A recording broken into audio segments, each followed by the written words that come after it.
Excelentíssimo senhor presidente do Supremo Tribunal Federal, ministro Luiz Fux, excelentíssimo senhor relator da presente ADPF, ministro Gilmar Mendes, excelentíssimas senhoras ministras Carmen Lúcia e Rosa Weber, excelentíssimos senhores ministros também do Supremo Tribunal Federal, permitam-me cumprimentá-los na pessoa do decano, ministro Marco Aurélio, excelentíssimo senhor Procurador-Geral da República, doutor Augusto Aras, senhores advogados e doutora Carmen, nossa secretária do plenário do Supremo Tribunal Federal. O ministro Gilmar Mendes foi muito feliz na exposição do seu relatório de forma sucinta e, ao mesmo tempo, detalhada, e permitam-me, assim, adentrar no mérito da questão, a fim de possibilitar o máximo possível uma discussão contributiva para um debate tão relevante. E, para isso, em primeiro lugar, nós precisamos definir do que nós estamos tratando hoje. Mas, para definir sobre o que nós estamos tratando hoje, é importante, antes de tudo, definir do que nós não estamos tratando. Nós não estamos tratando de um debate entre vida e morte. Nós estamos tratando, isso sim, de uma perspectiva onde todo cristão se presume defender a vida incondicionalmente, onde todo cristão sabe e reconhece os riscos e perigos desta doença terrível, e onde todo cristão sabe que precisa tomar, sim, cuidados e cautelas diante desta enfermidade. Não se trata também de uma discussão política. Eu digo isso para que todos partamos do princípio e do consenso de que todos nessa discussão defendemos a vida. É imprescindível essa perspectiva. E isso é importante porque, em uma sociedade tão tensa como a que nós vivemos hoje, parece que pensar diferente de nós significa a desqualificação dessa pessoa e da sua própria condição de pensar diferente de nós, atribuindo a elas adjetivos inapropriados e ofensivos a um Estado democrático de direito. Se é assim, do que nós estamos tratando? Nós estamos tratando de um partido político que apresenta a sua demanda para que, em essência, religiões cristãs, católicas e evangélicas possam realizar seus cultos, possam ir às suas igrejas. Mas, dentro desse contexto, é importante fazer, e eu faço como registro histórico, o que significa para o cristão a igreja. E os primeiros registros históricos da igreja cristã está na própria Bíblia, de modo muito específico, no livro dos Atos dos Apóstolos. E registra-se ali, após Jesus confiar a Pedro, o apóstolo Pedro, ser a pedra fundamental da sua igreja, que os cristãos, no capítulo 2, diariamente perseveravam no templo, partiam o pão de casa em casa, tomavam suas refeições em conjunto, louvando a Deus e contando com a simpatia do povo. Mais adiante, no capítulo 5 de Atos, diz que para ali também iam outras pessoas de outras cidades.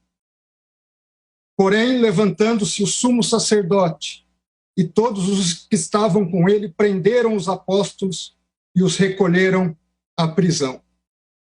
Digo isso porque ser cristão, na sua essência, é viver em comunhão não apenas com Deus, mas também com o próximo. Ser cristão é estar junto ao próximo, é ter compaixão do próximo. E ter compaixão é chorar junto, lamentar junto, dar o suporte necessário para os momentos em que aqueles que se aproximam possam superar as suas dificuldades. Dentro desse contexto, a comunidade cristã, ela nasce, cresce e até os dias de hoje existe, não apenas para um ato de adoração a Deus, mas para um compartilhar comunitário de vidas, de experiências, de alegrias, de tristezas, de sentimentos, de dores, de esperança e de amor. À luz do cristianismo, sem compaixão, não há culto a Deus. Sem vida em comunidade, não há cristianismo. Do contrário, nós estaríamos tratando da mera expectativa de uma reunião de pessoas para se ajuntar em determinado momento do seu dia e das suas vidas. Tanto não é isso que Jesus Cristo, conforme relata São Mateus, disse: por onde estiverem 2 ou 3 reunidos em meu nome, ali eu estarei no meio deles. Se é assim, de modo mais prático, do que é que nós estamos tratando? Nós estamos tratando da seguinte discussão: se em momentos de calamidades públicas o que prevalece é a Constituição ou valem outras regras? Se nós podemos suprimir direitos fundamentais sem o respeito às normas previamente estabelecidas pelo poder constituinte? Se nós podemos fazê-lo independente da decretação de medidas excepcionalíssimas como estados de defesa e de sítio? E aqui registro, não os defendo, não é o caso de medidas como essa. A verdade é que sabemos sim que o Supremo Tribunal Federal delegou aos estados o poder de estabelecer medidas restritivas às atividades da comunidade. Mas até que ponto essa delegação foi um cheque em branco? O governador e o prefeito pode fazer qualquer medida sem sequer passar pelo poder legislativo local? Não existe controle? Não se tem que respeitar proporcionalidade? Não se impedem medidas autoritárias e arbitrárias? Se autoriza a rasgar a Constituição? Se autoriza a prender um vendedor de água ambulante e espancá-lo no meio da rua? Enquanto em grandes supermercados isso é feito legitimamente? Por que o pobre não pode vender bens de primeira necessidade? Por que uma pessoa não pode praticar o esporte na sua praia e seguir para a sua casa, onde pessoas, mulheres e jovens estão sendo presas? Até que ponto? Até quando? Até quando medidas abusivas? Até quando polícias, guardas municipais agredindo cidadãos e trabalhadores, sacando suas armas simplesmente porque estão trabalhando? Isso que foi autorizado? Eu tenho certeza que não foi isso. Eu tenho certeza que há limites e que o Supremo Tribunal Federal não deu um cheque em branco a governadores e a prefeitos. Dentro desse contexto, permitam-me fazer um parêntese: não só agressões a trabalhadores, medidas de toque de recolher. Medida de toque de recolher é incompatível com o Estado democrático de direito. Medida de toque de recolher não é medida de prevenção à doença, é medida de repressão própria a estados autoritários.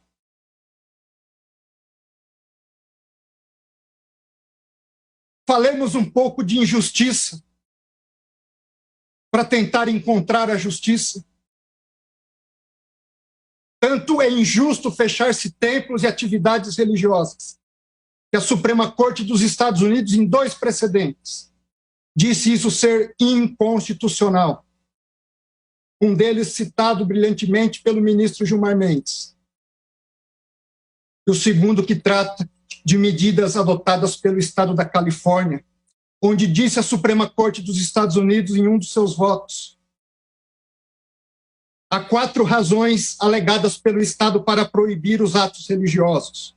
Em primeiro lugar, a alta interação entre pessoas. Segundo, proximidade física. Terceiro, permanência em períodos longos no mesmo local. Quarto, haver atividades de canto religioso. diz a Suprema Corte, ninguém duvida que esses fatores podem aumentar o risco. Ninguém duvida que há um interesse público em diminuir esse risco.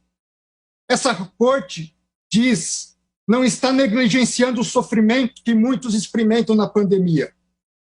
Porém, o Estado da Califórnia se equivocou na medida em que sugere que esses 4 fatores estão sempre presentes na atividade religiosa ou sempre ausentes em outras atividades seculares que a sua regulação permite. O Estado da Califórnia não buscou explicar por que não poderia enfrentar essas preocupações legítimas com regras mais brandas do que o banimento completo dos cultos. Em segundo lugar, vamos comparar situações fáticas similares.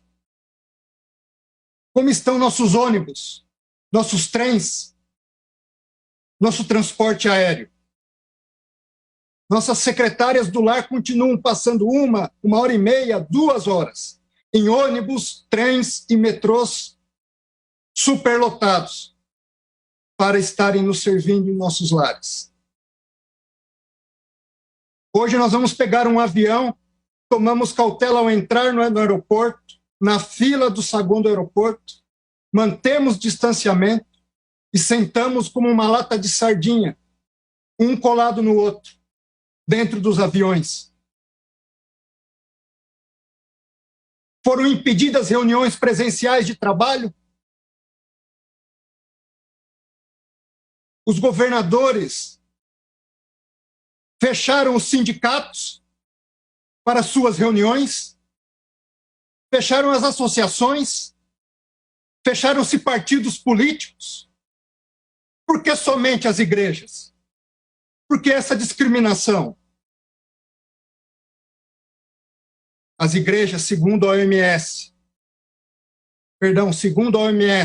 o Brasil é o campeão mundial em transtornos de ansiedade.